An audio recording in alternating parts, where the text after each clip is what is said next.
न वृद्धिर्बहुमन्तव्या या वृद्धि क्षयमावहेत्। क्षयोपि बहुमन्तव्यो यः क्षयो वृद्धिमावहेत्। मनसा वाचा कर्मणा च सुविचार्यैव वृद्धिं भजन्तः वार्तावली वीक्षकाः नमस्काराः, अहमस्मि गवीषद् द्विवेदी। समादरं समभिवन्दनं मत्पक्षतः अपि स्वीकुर्वन्तु संस्कृतप्रियाः वार्तावली समीक्षकाः। अहमस्मि लता वशिष्ठः।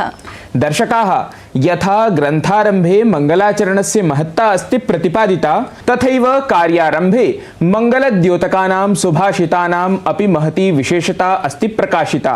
तथ्यमुक्तं भोः।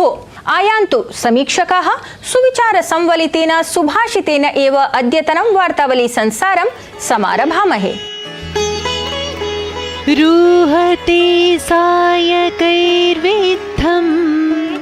वनं परशुना हतं वाचा दुरुक्तं बीभत्सं न संरुहति वाक्शतम्।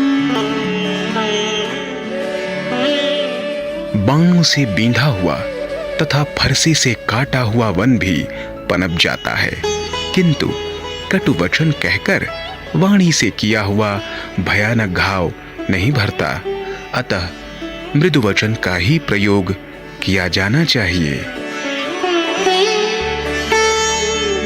A forest pierced by arrows and cut by axe also flourishes, but a terrible wound done by speaking, by saying bitter words, does not heal. So only soft words should be used. Gavish, सुविचारं श्रुत्वा श्लोकांशं स्मरामि। श्रूयतां धर्म सर्वस्वं श्रुत्वा चैवावधार्यतामिति। बहु सम्यक्। सुविचार श्रवणं व्यवहार कालेन एव फलवत् भवति। अतः दर्शकाः, व्यवहार विशिष्टः एव अस्ति अस्माकम् अग्रिमः एषः प्रवाहि वार्ता भागः अपि। प्रधानमंत्री नरेंद्र मोदी नवदिल्ल्याः प्रगति मैदानस्थले भारतमण्डपम् इत्यत्र अखिल भारतीय शिक्षा समागम कार्यक्रमं समारब्धवान्। अत्रावसरे सः पीएम श्री इत्येतस्याः योजनायाः अन्तर्गतं धनराशेः प्रथमं पुटकमपि प्रकाशितवान्। 12 भारतीय भाषा अनूदित शिक्षा कौशल पाठ्यक्रमाधारितानि पुस्तकानि अपि विमोचितवान्। अत्र प्रधानमन्त्री अखिल भारतीय शिक्षा समागम कार्यक्रमं सम्बोधयन् केन्द्रीय शिक्षा कौशल विकासोद्यमिता मन्त्री धर्मेन्द्र प्रधानः अभिनवां राष्ट्रिय शिक्षा नीतिं भारतीय दर्शन मूलत्वेन प्रतिपादितवान्। सः उक्तवान् यत् प्रधानमन्त्री मोदी रवीन्द्रनाथ ठाकुर मदन मोहन मालवीयादि मनीषिणां परिकल्पनायाः अनुरूपं भारते शिक्षां समेधमानः अस्ति इति। प्रधानमन्त्री नरेंद्र मोदी नवदिल्ल्याः प्रगति मैदानस्थले विश्वस्तरीयम् अन्ताराष्ट्रिय प्रदर्शनी सम्मेलन केन्द्र परिसरं भारतमण्डपम् इत्याख्यं राष्ट्राय समर्पितवान्। प्रायः 700-200 कोटि रूप्यकैः विकसिते एतस्मिन् परिसरे आहत्य 7 प्रदर्शनी परिसराः सन्ति। भारताध्यक्षतायाम् ऐषमः सितम्बर मासे एतस्मिन्नेव परिसरे G20 इत्येतत् सम्बद्धं शिखर सम्मेलनम् आयोजयिष्यते। राष्ट्रपति पदासीना द्रौपदी मुर्मुः ओडिशा राज्यस्य भुवनेश्वर स्थिते राजभवने विशेषरूपेण निर्बल जनजातीय समूहस्य सदस्यैः सह सम्भाषणं कृतवती। प्रजापिता ब्रह्मकुमारी ईश्वरीय विश्वविद्यालय इत्येतेन आयोजितायां राष्ट्रव्यापि संगोष्ठ्यां सहभागितां सा समाचरितवती। तत्र राष्ट्रपतिः धनात्मक परिवर्तनस्य वर्षः इत्येतस्य सम्मेलनस्य शुभारम्भमपि अकरोत्। तमिलनाडु यात्रायाः क्रमे केन्द्रीय गृहमन्त्री अमित शाहः रामेश्वरम स्थिते मन्दिरे पूजाम् अनुष्ठितवान्। ततः अनन्तरं सः रामेश्वरम स्थले आयोजिते एकस्मिन् पुस्तक विमोचन कार्यक्रमे doctor APJ Abdul Kalam memories never die इत्येतत् पुस्तकं विमोचितवान्। इतः पूर्वं गृहमन्त्री पूर्वराष्ट्रपतये डॉक्टर APJ अब्दुल कलाम वर्याय श्रद्धाञ्जलिम् अर्पितवान्। जीवने पुस्तकानाम् अतीव महत्त्वं निध्याय दिल्लीस्थिते प्रगति मैदानस्थले प्रतिवर्षं पुस्तकमेलकायोजनं क्रियते। प्रवर्तमानवर्षे पुस्तकमेलकस्य 27 संस्करणम् आयोज्यमानमस्ति। पुस्तकमेलकमेतत् आगस्ट् मासस्य 2 दिनाङ्कं यावत् प्रचलिष्यति। करबला क्षेत्रे इमाम हुसैन इत्येतस्य तदीय 270 सहयोगिनां च प्राणाहुति संस्मरणे यौम ए आशुरा इत्येतत् आचरितं गतम्। प्रायः 1400 वर्ष प्राक्तनं क्रूर हिंसाचरण दिनं स्मर्तुम् इस्लाम धर्मस्य संप्रदाय विशेष जनाः करबला वीरान् स्मृतवन्तः।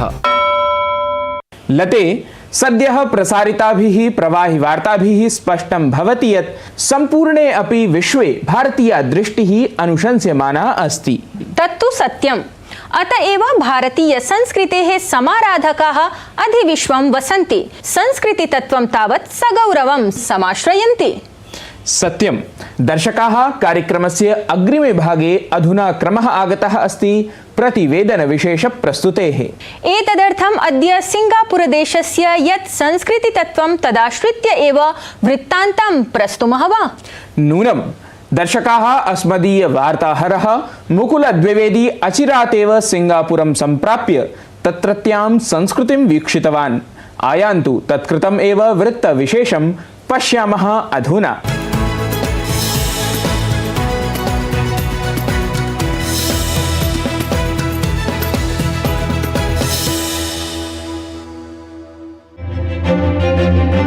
एशिया महाद्वीपस्य दक्षिणपूर्वदिशि इण्डोनेशिया मलेशिया देशयोः मध्ये एकः द्वीपीयदेशः अस्ति, यः स्वसंस्कृत्यै, पर्यटनाय, सामुद्रिकव्यापाराय च सकलेऽपि विश्वे प्रसिद्धः अस्ति।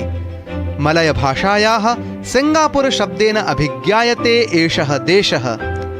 सेजारा मेलायु इत्येतस्य मलयेतिहासस्य अनुसारं त्रयोदश्यां शताब्द्यां श्रीविजयराज्यस्य एकः राजकुमारः श्रीत्रिभुवनः साङ्गनीलोत्तमः वा एतस्मिन् द्वीपे समागतवान्।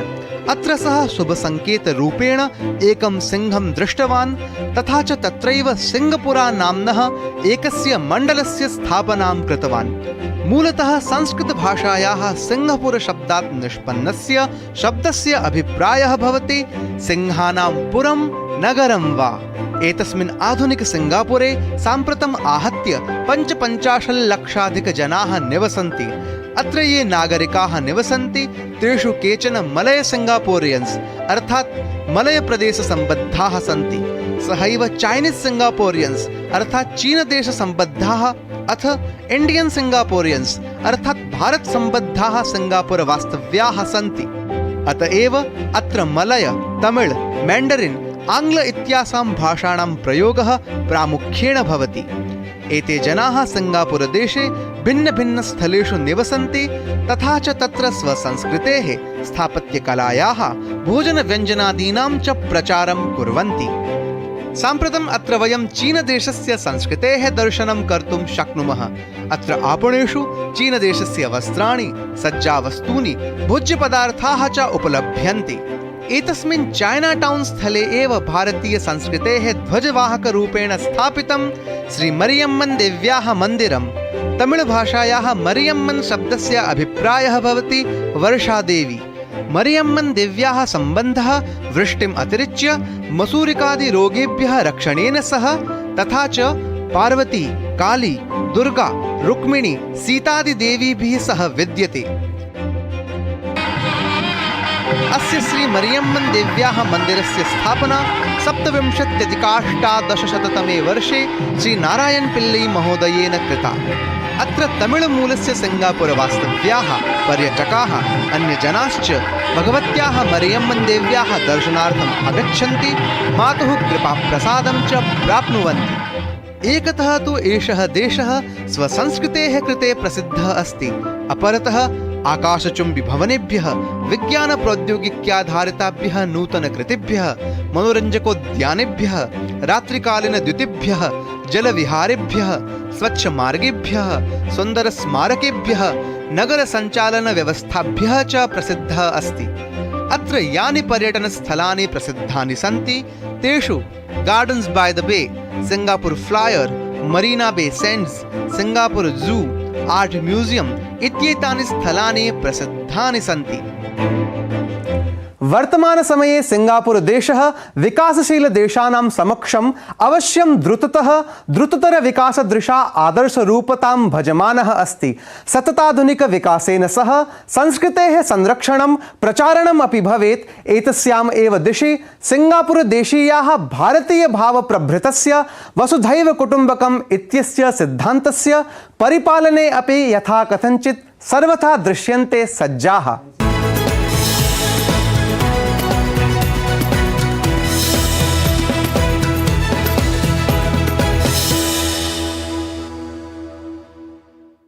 गवीश, रोचकम् आसीत् वृत्तान्त प्रतिवेदनमेतत्।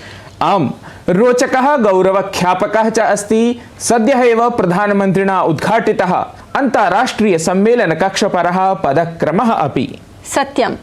अनुदिनम् उत्कृष्टतां भजमानस्य भारतस्य वासिनः साम्प्रतं बृहत्तमलोकतन्त्राय उपहारत्वेन समर्पितं भारतस्य प्रतिष्ठाद्योतकं च अन्ताराष्ट्रियसम्मेलनकक्षम् अवलम्ब्य तत्प्रकाशकं विवरणमिह अस्ति प्रस्तूयमानम्।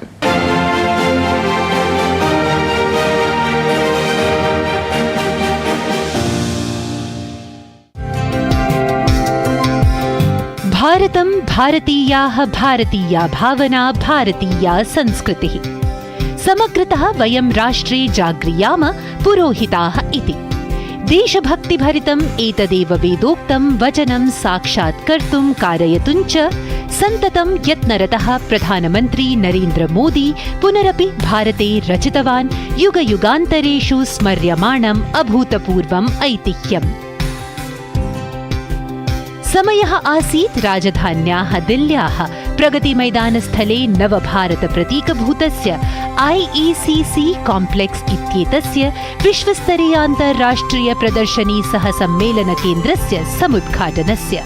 भारतस्य सांस्कृतिकरिक्थेन सम्प्रेरितस्य जगतः शीर्षस्तरीयान्तर्राष्ट्रिय प्रदर्शनी सह सम्मेलनकेन्द्रस्य उद्घाटनात् प्राक् सर्वादौ प्रधानमन्त्री मोदी मन्त्रोच्चारसहितं विधिविधानपुरस्सरं सनातनपरम्परा प्रतीकभूतां पूजां विधाय जगत्कल्याणं प्रार्थितवान्।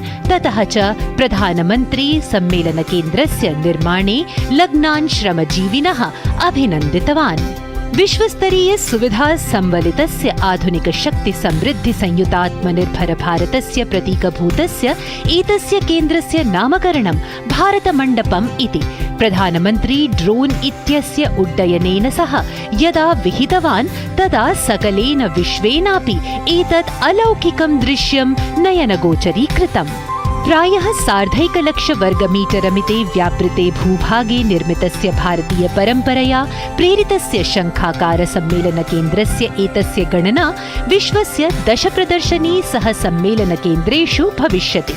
भव्यं सम्मेलनकेन्द्रमेतत् भारतस्य अध्यक्षतायाम् आयोक्ष्यमाणस्य G20 इत्येतस्य समूहस्य राष्ट्राध्यक्षाणाम् आतिथ्यावसरम् अपि प्राप्स्यति। अत्र 16,100 देशानाम् इंटरनेशनल सोलर अलायन्स इत्येतस्याः अन्ताराष्ट्रिय ऊर्जासंयुतेः द्योतकं सूर्यद्वारं च अस्ति। भारतीय परम्परया प्रेरिता अस्ति भव्य सम्मेलनकेन्द्रस्य एतस्य वास्तुकला, यत्र शून्यतः भारतीयान्तरिक्षानुसन्धान संघटनं यावत् भारतीय विज्ञानस्य कथाद्योतकानि प्रगतिचक्राणि सन्ति। विश्वसंरचनायाः आधारं सन्दर्शयन्ति 5 महाभूतानि सन्ति। भारतद्वारा विश्वाय समर्पितः योगः अपि अत्र अस्ति। देशस्य विभिन्नेभ्यः प्रान्तेभ्यः सविशेषं सङ्कलितसामग्री कलादिसम्मिश्रणैः निर्मितं IECC काम्प्लेक्स् इत्येतत् भव्यं भवनरूपम् एकं भारतं श्रेष्ठं भारतम् इत्येतस्य अस्ति उत्तमम् उदाहरणरूपम्। नूनं हि एतत् आत्मनिर्भर भारतस्य भावनया भारतार्थिक प्राविधिकोत्कृष्टतायाः अन्वीक्षणप्रतीकम् अथ नवभारतस्य निर्माणदिशि प्रमुखं पदक्रमस्वरूपम् इति। वार्तावलीवृत्तं DD न्यूस्।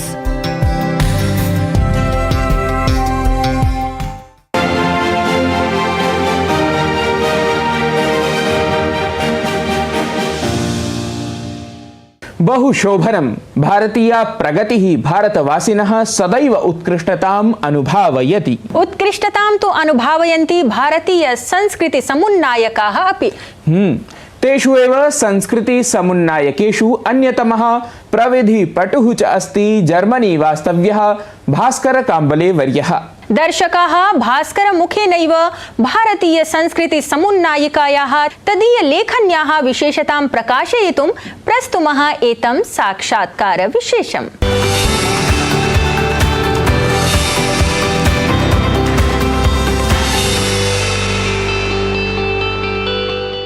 अभियांत्रिकी विशेषज्ञाय अथ विशिष्ट पुस्तकलेखकाय अत्र भवते डॉक्टर भास्कर काम्बले वर्याय वार्तावल्याः साक्षात्कारसरण्यां सस्वागतं नमः अस्तु। महोदय, मम प्रथमः प्रश्नः एषः यत् अभियान्त्रिकीक्षेत्रेण सम्बद्धः सन्नपि भवान् विशिष्टपुस्तकानि लिखति, नाम संस्कृतितः सम्बद्धानि पुस्तकानि लिखति। परम् अत्र रुचिः कथं वृद्धा एतस्मिन् विषये, यतोहि अभियान्त्रिकीविषयः कश्चन भिन्नः विषयः, अतः नाम तत्र इतिहासविषयः भिन्नः, कथमिव रुचिः जागृता एतद् विषये अहं ज्ञातुकामः। फिजिक्स में जब पीएचडी कर रहा था तो मैं गणित के साथ में बहुत ही गणित का बहुत उपयोग किया करता था। मैं फिजिक्स में बहुत ही महत्वपूर्ण है गणित, तो इससे गणित में मेरा पहले से रुचि थी। लेकिन गणित के इतिहास के विषय में मेरी यह मान्यता थी, जैसे कि बहुत ही मुख्य मान्यता यह है कि गणित का विकास प्राचीन ग्रीस में हुआ और यूरोप में हुआ, और इसके संदर्भ में मुझे भारतीय सभ्यता के बारे में कुछ भी जानकारी नहीं थी इसके बारे में। बस शून्य और संख्या यहाँ पे विकसित हुए थे, इनका शोध यहाँ हुआ था, बस इसके अलावा मुझे और कुछ पता नहीं था। तो 2009 में जब मैं पीएचडी कर रहा था तो एक मेरे जानकार ने मेरे साथ भोजन पे ऐसे ही बोल दिया कि पाइथागोरस थ्योरम जिसको कहते हैं हम, वो भारत में शूल्पसूत्र में 2-3 शताब्दी पहले, पाइथागोरस के पहले उसमें इसका वर्णन किया गया है। तो मैंने तो उस समय इसको डिसमिस कर दिया। मैंने सोचा कि ये तो सिर्फ हिंदू राइट विंग प्रोपागेंडा की बात है, क्योंकि मेरे मन में भी हिंदू सभ्यता मतलब जातिवाद और अंधविश्वास, इसके साथ मेरा कनेक्शन था। तो मैंने उसको ऐसे ही उसको महत्व नहीं दिया, मैंने उसमें जो बोला। लेकिन 2012 में जब मैं जर्मनी में पोस्ट डॉक कर रहा था, मैं इस विषय में थोड़ा ज्यादा रुचि लेने लग गया और मैंने धर्मपाल की एक पुस्तक पढ़ी, history of science in technology in the 18th century. तो उसमें उन्होंने जॉन प्लेफेयर का एक आर्टिकल रिप्रोड्यूस किया था, जिसमें 18वीं शताब्दी के एंड में प्लेफेयर ने हिंदू एस्ट्रोनॉमिकल टेबल्स का वर्णन किया था, और उसमें उसने लिखा था कि यहाँ पे पाइथागोरस थ्योरम का उपयोग किया जा रहा है एक्लिप्सिस, ग्रहण को प्रेडिक्ट करने के लिए। तो मैंने ये इससे बहुत हिल गया मैं कि मैंने मेरी जानकारी हिंदू सभ्यता के बारे में कितनी कम है, स्पेशली मैथमेटिक्स, गणित के विषय में। तो मैंने इससे बहुत ही इंटरनेट पे शोध करना शुरू किया, रिसर्च आर्टिकल्स पढ़ना शुरू किया, पुस्तकें पढ़नी शुरू की, और मैं इस नॉलेज से, इस जानकारी से पूरा हिल गया, क्योंकि ये जो मान्यता थी कि गणित प्राचीन ग्रीस और यूरोप से में विकास हुआ था, तो ये मान्यता पूरी तरह से हिल गया मेरे अंदर। तो मुझे लगा कि ये बहुत ही महत्वपूर्ण जानकारी है, जो ज्यादा से ज्यादा लोग इसके साथ परिचित हो जाए। तो इस बात को लेके मुझे प्रेरणा मिली इस किताब को, इस पुस्तक को लिखने के लिए। तत्र भवदीयं प्रसिद्धं पुस्तकमस्ति द इम्पेरिशेबल सीड, तत्र how Hindu mathematics changed the world and why this history was erased इति। तत्रत्यं विषयवस्तु किमस्ति इति साधारणदर्शकान् भवान् कृपया विज्ञापयतु, यतोहि बहु प्रसिद्धं पुस्तकं सर्वैः भारतीयैः पठनीयम् इति प्रतिभाति। इस पुस्तक में 3 उद्देश्य है जो मैंने इसमें इस पुस्तक को लिखने में मैंने फॉलो किया है। तीन उद्देश्य यह है कि एक तो मुझे यह हिंदू सभ्यता में जो गणित शास्त्र का जो विकास हुआ था, इसके जो उपलब्धियां हुई थी, इनको प्रस्तुत करने का ये मेरा पहला उद्देश्य था। क्योंकि साधारणतया लोगों को ऐसा लगता है कि शून्य और संख्या भारत से आए हैं, लेकिन इससे ज्यादा जानकारी नहीं होती। लेकिन मुझे ये दिखाने का उद्देश्य था कि इसमें बहुत सारा जो हम स्कूल में पढ़ते हैं, most of it Hindu mathematics से आता है वो। तो ये तो मेरा एक था, the achievements of Hindu mathematics to showcase that, ये तो मेरा पहला उद्देश्य था। दूसरा उद्देश्य यह था कि ये हिंदू मैथमेटिक्स, गणित शास्त्र का बहुत घनिष्ठ संबंध है हिंदू फिलॉसफी को लेके, और तो हिंदू सभ्यता में ज्ञान विज्ञान का जिस तरह से उसका फ्रेमवर्क है, जिस तरह से उसको फॉर्मुलेट किया गया है, तो उसका गणित शास्त्र के साथ बहुत ही घनिष्ठ संबंध है। तो जैसे कि स्वयं पुस्तक का नाम द इम्पेरिशेबल सीड, ये आता है भगवत गीता के एक 9वें चैप्टर के 18वें वर्ष से, बीजम अव्ययम। तो इसमें यह बीज गणित के साथ इसका संबंध है। बीज गणित जिसको हम साधारणतया अलजेब्रा कहते हैं, हिंदू सभ्यता में उसको बीज गणित या अव्यक्त गणित कहा गया था। और परा अपरा विद्या, परा अपरा प्रकृति, ये सब जो आइडियाज है, इसका भी बहुत घनिष्ठ संबंध है हिंदू मैथमेटिक्स के साथ। तो ये मेरा दूसरा उद्देश्य था। तीसरा उद्देश्य यह था कि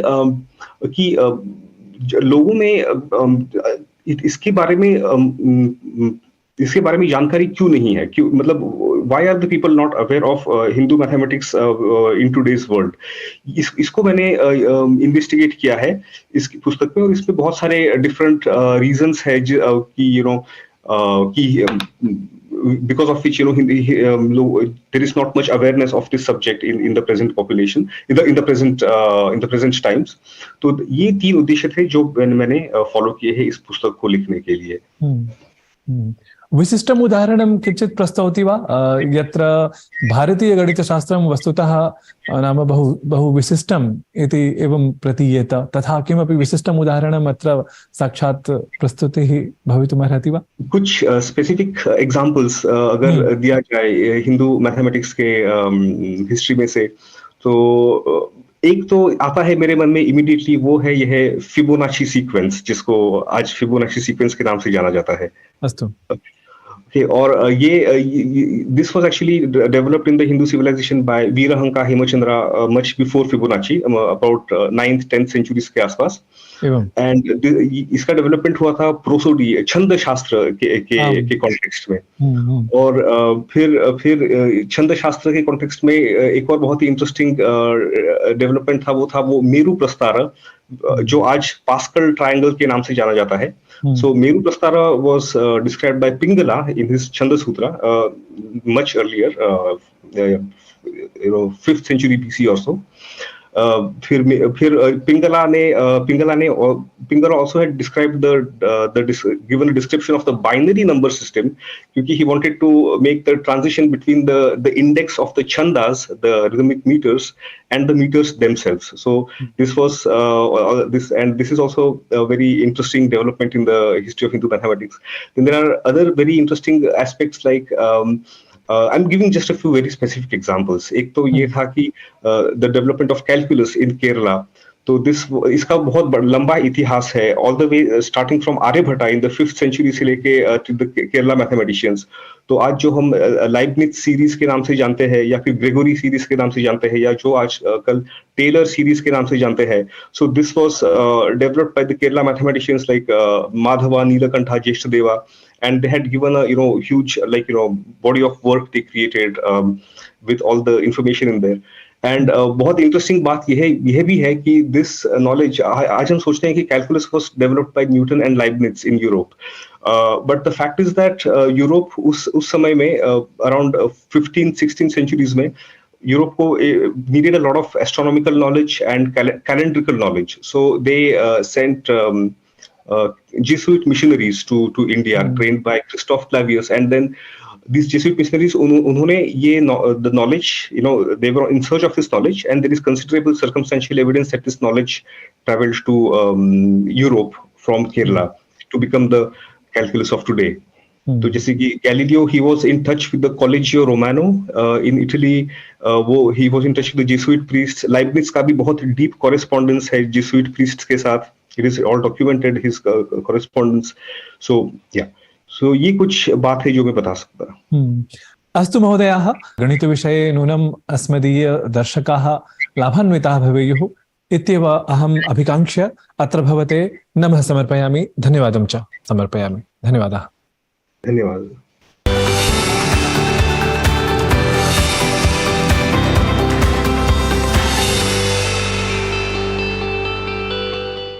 दर्शकाः, कार्यक्रमम् अग्रे सारयामः। अग्रिमं सङ्गीतमयं क्रमं च साम्प्रतं प्रस्तुमः।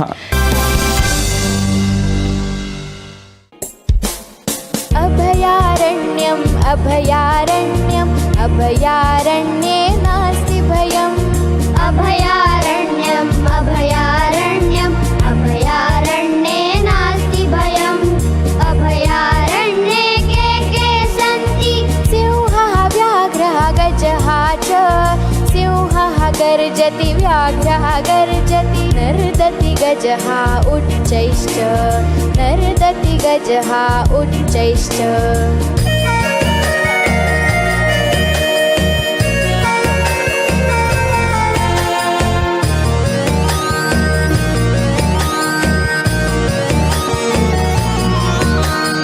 अभयारण्यम् अभयारण्यम् अभयारण्ये नास्ति भयम्। अभयारण्ये के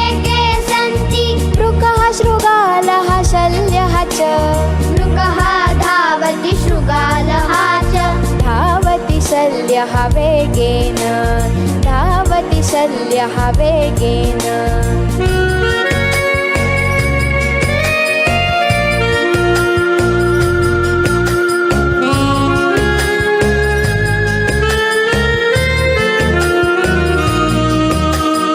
अभयारण्यम् अभयारण्यम् अभयारण्ये नास्ति भयम् अभयारण्ये के सन्ति शशकः कपिः हरिणः च शशकः कूर्दति कपिः कूर्दति कूर्दति हरिणः उच्चैश्च कूर्दति हरिणः उच्चैश्च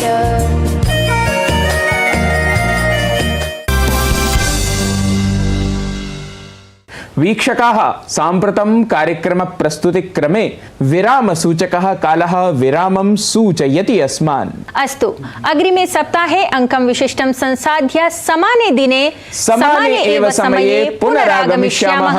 नमो नमः। मनोबुद्ध्यहङ्कारचित्तानिनां न च श्रोत्रजिह्वे न च घ्राणनेत्रे न च व्योमभूमिर्न तेजो न वायु चिदानन्दरूपः शिवोऽहं शिवोऽहं चिदानन्दरूपः शिवोऽहं शिवोऽहं चिदानन्दरूपः शिवोऽहं शिवोऽहं चिदानन्दरूपः शिवोऽहं शिवोऽहम्